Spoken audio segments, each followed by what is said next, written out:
Alors, Model S, comment Tesla améliore son autonomie tout en réduisant la taille de sa batterie? Si Tesla est généralement discret sur les capacités énergétiques de ses batteries, le média Motor Trend peut semble-t-il confirmer celle de la Model S Plain, et tout porte à croire qu'elle embarque un accumulateur plus petit que sa prédécesseur, pour une autonomie plus grande.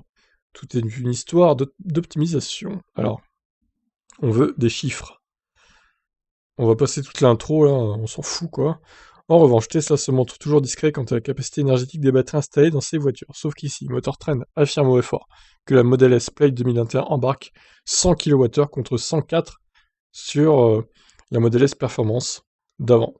Pour rappel, le PA est l'agence de protection de l'environnement des États-Unis. Via son protocole FTP75, elle estime notamment l'autonomie des voitures électriques. D'après le configurateur américain de Tesla, qui se base sur les chiffres EPA, la Model S Plaid revendique 627 km d'autonomie. Pour retrouver l'autonomie de sa prédécesseur, la Model S Performance, il suffit de jeter un œil au fichier de l'organisme américain, qui lui attribue 560 km. En clair, la berline nouvelle génération posséderait dans l'idée une batterie légèrement plus petite, mais bien plus performante en termes d'autonomie. Bah, c'est surtout qu'ils ont bien optimisé l'efficience, quoi. C'est bien. Le constructeur est un maître de l'optimisation et parvient à ajuster de nombreux éléments techniques pour exploiter tout le potentiel de ses automobiles.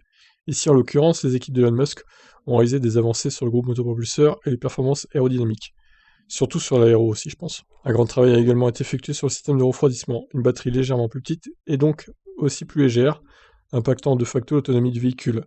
Mis bout à bout, toutes ces améliorations augmentent, mine de rien, l'autonomie de plusieurs dizaines de kilomètres. Ouais, alors 4 kWh, ça pèse pas lourd non plus, donc c'est quoi? C'est 10 kilos, même pas. Peut-être un peu plus, ouais, allez, peut-être 15-20, mais bon, c'est pas ça qui fait la diff, clairement, sur une telle voiture. Donc voilà, bah, c'est plutôt bien de la part de Tesla d'avoir optimisé tout ça. Je vous laisse réagir, bye bye.